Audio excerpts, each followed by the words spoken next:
This is the Orange and Black Insider Bengals podcast. He's John Sheeran. I'm Anthony Cosenza. You can get this show on iTunes, on Stitcher, on Google Play, on Spotify. It's also on the Megaphone platform. You can also get it on YouTube. All of our content is there, and you can join us live every episode that we record through our YouTube channel and Google Hangouts. But you can get it there. You can also get all our stuff on cincyjungle.com. We've got a lot of questions, both in the live YouTube chat as well as some that have been queued up for a little while throughout the week. People have been hitting up the OBI line, so we're going to try and get to those in just a little while towards the end of the show. And you can text us at any point. 949-542-6241 is the number. We will be taking potentially some calls towards the end of the show if we've got some time and all these questions permit. So you can call us towards the end of the program. Otherwise, text us throughout, and we'll try and get to your question on the air. John, it's time to kind of put ourselves on the spot a little bit here. Every year, people are looking for that diamond in the rough. The sleeper picks, the guys that you can get in the middle rounds, the late rounds that can come in and not only be, a role player, an effective starter, maybe even a hidden star. Now, sleeper is a relative term to a lot of people. Sometimes a late first-round pick to somebody is a sleeper because they weren't expected to be a first-round pick. Sometimes it's, the end of day 2. Sometimes it's the 7th round, whatever the case may be. But there are varying definitions. I wanted to not just say just in general sleeper picks. I wanted us to talk about sleeper picks as it pertains to the Bengals in terms of their positional needs, what they did and didn't do in free agency, and, just overall guys that may be getting overlooked because of other big names at their position in this draft. So I don't know if we want to, we maybe go 2 or 3 each because we're a little, there's only so much time we can talk about this, but maybe we go back and forth. So I'll let you tee it off here. Do you have one, regardless of position, I guess, but do you have one that maybe not a lot of Bengals fans, Bengals outlets are talking, mock drafts are talking about, again, not necessarily for the first round pick, but someone that could come in, maybe a 3rd round pick, a 4th round pick, or later that could come in and really surprise some people, especially early on? Okay. I'll start with going on the offensive side of the ball.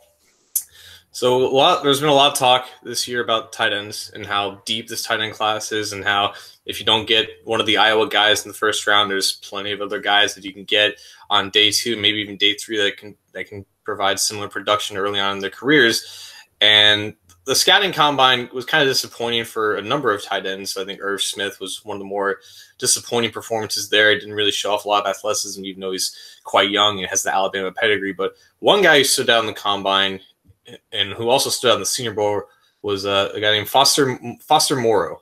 He was a tight end from LSU, and this is going to be shocking, but he didn't really produce at LSU, But you can imagine a pass catcher not putting up prolific numbers on LSU's offense. But it was true. He only accounted for, I think, 10%, 11% of LSU's passing offense, which compared to other tight ends is kind of in that starter range, that little below average, around the 50th percentile range for most tight ends. So he wasn't overly productive, but he blew away every drill at the combine, tested at or above the 90th percentile in terms of speed, explosion, and flexibility for his size. And I think that's incredibly important for tight ends, and how we can find the next, like, George Kittle, or the next, not Travis Kelce, but other mid-round tight ends that end up producing, well into their careers, because tight ends are not overly dominant as rookies. They kind of progress into the role as they learn the offense, because they're charged with doing a lot of things. They're blocking in pass and run blocking. They're also going up against, safeties and coverage and doing all sorts of things. So it takes a while for them to kind of emulate themselves in the offense. But when you have that elite athleticism at all 3 levels, it really gives you a leg up in your development and helps you produce a little bit more early on. And when you're looking at the Bengals, you have a guy like Uzomah who you have as like a solid starter. You still have Eifert here as a 1-year on a 1-year contract, but you can't rely on him to stay healthy. So you kind of want to have that athletic blocker who can also get some yards after catch to help out Uzomah. And I think in the 4th or maybe even 5th round, a guy like Moreau is that athletic, high upside tight end that not a lot of people are talking about because of how deep this tight end class is. But I think if there's going to be a next George Kittle type tight end in this class, I think he's probably where you got to look at, because he's right behind Noah Fant is the most athletic tight end in this class. And I think his production capabilities, it goes beyond what he showed at LSU because of the limitations of that offense. So I will also, and that's a good pick. Definitely aware of him, and yeah, that's a good pick there. I'm going to stay at this position, and I got to give my brother credit because maybe he had a little bit of alumni homerism here, but he pointed me in the direction of this kid that I really didn't know too much about. His name is Kahale Warring, or Waring, Warring. About 6'6", 252. The guy ran a 4.67 at the combine at that size. That's not too much to sneeze at. Now that's not blazing fast, but that's decent for that size. Can move a little bit, can catch a little bit, and if you read about him, he only has, I think it was 7 career touchdowns, 8 career touchdowns with the Aztecs at San Diego State. But a guy that is one of those guys that as he's coming into the NFL, his arc is starting to go. He's at the climbing of his arc. He's not plateauing. He hasn't shown his best tape, I guess is what I'm trying to say. And the reason why is because he came to football late. And if you read about him, he was, he played water polo and basketball and all kinds of different sports. And those are sports that are obviously different than football, but those two sports in general are ones where boxing out is a big deal. Catching the ball, blocking out defenders, being physical in different ways, and it's served some tight ends well. It's a little unclear as to where he might be drafted because he is still kind of a project guy. Now, I'm going to say this, even though he ran a decent 40 at 4.67. He is not the flex option like a Tyler Eifert. He is not a TJ Hawkinson. He is not, he's not one of these guys that you can always put in the slot and he's going to, streak down the field all the time. But he is a guy who will help you out as a blocker. He is a more traditional style tight end, an inline blocker that'll help out, chip in the pass game, and move the sticks. And I think he could be a good red zone guy. I don't know that he'll ever be a superstar. As I looked around and at various other scouting reports, NFL.com said that he could be a projected starter for a club down the road in terms of his abilities and all of that. Kahale Warring, that's a guy at the tight end spot that I've been made aware of recently, and I think is a guy that could be beneficial to the Bengals, especially because that group seems to always experience injuries, and this kid has a lot of upside.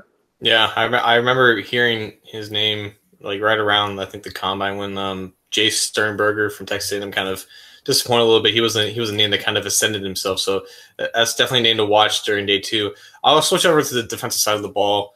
Pass rusher, I believe, is a bigger need for the Bengals than I think most. And early in the draft process, I was an advocate for an edge rusher in the first round, and still, if a guy like a Brian Burns is there in the at 11th overall, I think the Bengals should seriously consider him. But say they table that position for maybe like round 3 or 4, maybe specifically round 3, because round 3 seems to be, at least in the Marvin Lewis era, that prime spot for a defensive end. And I think one that should end up being there and should definitely be considered is Max Crosby, edge rusher from Eastern Michigan. Honestly, when you look at Crosby's and Nick Bosa's athleticism testing, both at their size, it's pretty damn equal in terms of speed, explosion, and flexibility. Crosby's extremely flexible, and that definitely shows up on tape. And you're thinking, okay, Eastern Michigan didn't really play much tough competition. The first tape I saw of him was against Purdue. Again, Purdue's not a powerhouse by any means, but still more talented than Eastern Michigan competition traditionally, and he dominated that game. And again, Purdue doesn't have any spectacular tackle prospects, but he's just the guy that will just make his mark whenever and wherever he's lined up. And he mainly lined up as strong side defensive end, usually in the left end spot. And you can just see that athleticism testing on display in each and every snap. And it's kind of a cliche, but he's kind of one of those guys that just doesn't take plays off. And that's where his massive production came from in terms of just playing a ton of snaps, both in run defense and pass rushing. And you'd like to see that athleticism translate onto the field. And you talk about a guy like Jordan Willis, who was also drafted in the third round by the Bengals, who he tested tremendously at the combine for his size, but that athleticism didn't really show up on tape at Kansas State, and it hasn't really translated into the NFL in 2 years. But Crosby, I think, has more natural athleticism to him. I think he's got tremendous hand usage for a guy who's only 22 years old, and obviously you don't produce at an amazing level like he did, even against competition of Eastern Michigan. But I think that before the combine, he was maybe in that 5th or 6th round range as kind of like one of those surprise sleeper guys. But now I think he has set himself to that top 100 discussion. And if the Bengals haven't addressed pass rusher in the first 2 rounds, I think he's a name that should definitely be on the radar by then, because I think he could fill in along with Carl Lawson as maybe those like nickel pass rushers behind a Carlos Dunlap or a Sam Hubbard, and give him some type of burst and flexibility off the edge, because that's just a variable that they just don't have right now. And especially with Lawson coming off a torn ACL, there's a lot of questions with their pass rush and just their defensive line in general. And getting a guy like Crosby who can win with his hands and also win with athleticism, he's proven production, proven athleticism. I think he's a guy that they should definitely keep their eyes on. I like it. I'm going to stick with the West Coast, and this may not be a sleeper name to some because, if you're a mock draft fiend, you've probably seen this name mentioned to them a couple of times. I know you have mentioned him. I want to give you credit, John. You have mentioned him. I think it was all the way back, maybe when you called in from the Senior Bowl. You may have mentioned this guy, Chuma Edoga.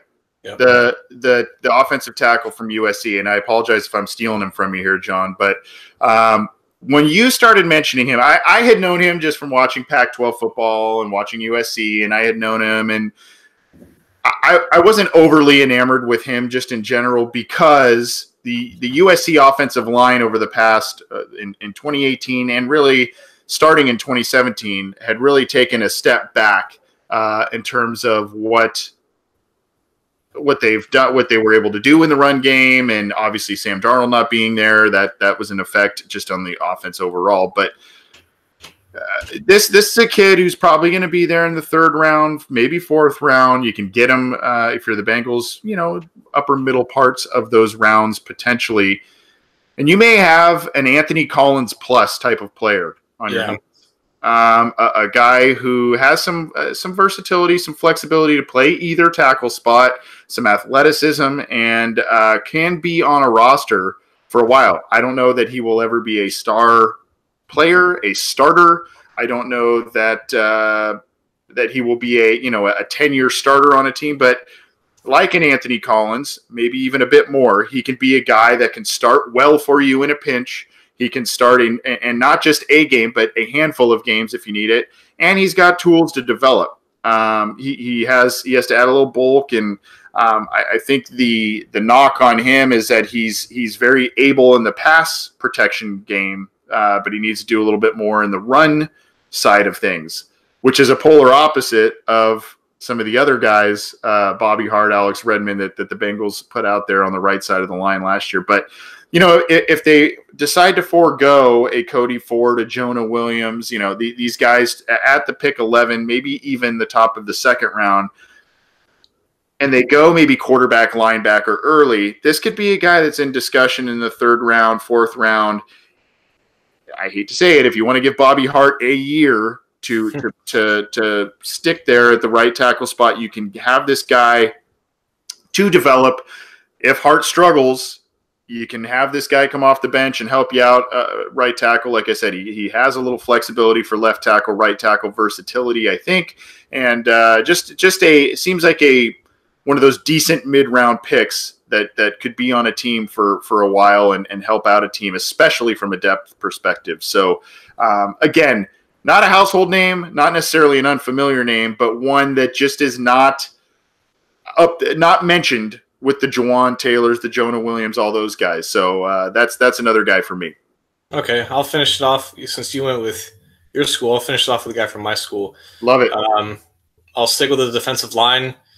I think defensive tackle is probably another position that we could see the Bengals taking somewhere in this draft. Probably not, if not at all, over in the 1st round, maybe not even in the 2nd round, the 3rd through 5th round range.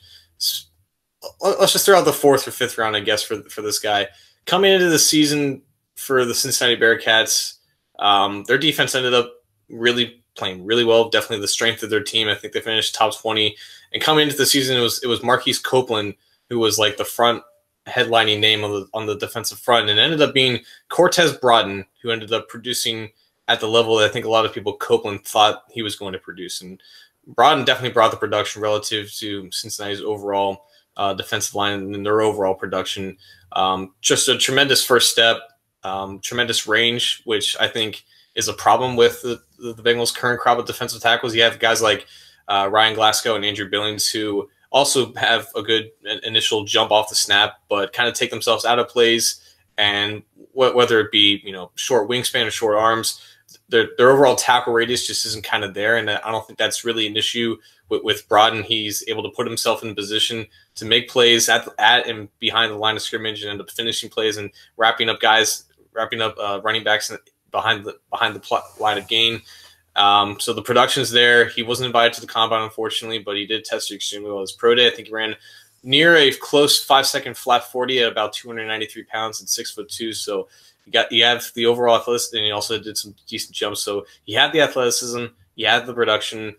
Cincinnati is definitely not a powerhouse school, so he's not going to get the clout to be a top 100 pick. He might not even be picked until like maybe the 6th or 7th round. But when you're in the 5th round and the analytics checks all the boxes in terms of production and athleticism, and there's solid tape to go there as well, I think those are just the things that you're looking for. And if they haven't taken a defensive lineman at that point, I think Cortez Broughton is a good name to remember. Obviously, Taylor should know him because he was, I think, a sophomore when Taylor was there as the director of player development there at the University of Cincinnati, so there should be a connection there. Obviously, Doug Roosevelt, who was also in the UC staff, he knows him as well. So I think when the Bengals have their local pro day, Broughton will be brought in there and work out for them. So there should be some connections there. And if, again, 5th or 6th round, if they're looking at the board, and I think he should be near the top if they haven't addressed that position yet. Yeah, and I think, and I'm going to get to a couple of quick ones actually that are from our listeners. So I'm cheating a little bit here, John. I hope that's okay. Fair enough. But I mean, I think I don't really want to see the Bengals keep 3 6th round picks, but yeah, I think 5. Yeah. Excuse me. I don't want to see them keep all those picks personally, but I think if they've done some good work in those first handful of rounds, that's where you can get some of these guys in that 5th, 6th round, where you can kind of get a little creative, get these project guys with high upside and like the kid you were just talking about. So, I think at that point, then maybe, you try and find a diamond in a rough by using all of those picks. Real quickly, we had one from Dan from Tennessee. And by the way, this is not me. This is a West Coast kid. This is not me talking about this one. This is Dan from Tennessee who texted us saying, love the show. Thanks, Dan. We love you too, buddy. Diehard Bengal fan. Sleeper Ryan Pope, offensive tackle from San Diego State, 6'7", 315 pounds. He fluctuates between 315 and 320, but 35 and a quarter inch arms. Houday. The problem with San Diego State is that they are just not known as a high quality football program. They also play in a weak conference, so a lot of these guys that do come out of there just don't get some of the notoriety. But project guy. Big kid. But project guy, again, one of these guys that's probably going to be there towards the end of the draft, maybe undrafted, but I don't know about that. But one of those guys that you just take a flyer on, and it's obviously it's a position of need. I don't think he has, even though there's been a little bit of a trade-off between what right tackles and left tackles do in the NFL. I don't know that he is a true left tackle, but at the next level. But a big kid that I think, you've got some clay to mold there. So that was a good one from Dan from Tennessee. And God bless him, Ken Dipple from who's in the YouTube chat. He also contacted us this week and told us about this kid last week. There will be a post coming up on CincyJungle.com. Old Bart Williams. Right? We were saying he sounded like a professor's name. No, it's a fake name. Yeah. Grand Valley State. But, impressive resume from the kid. I think he had 122 total touchdowns, including one season where he had 45 touchdown passes, over 10,000 career yards. As I did some research per Ken's urging, and we appreciate it, but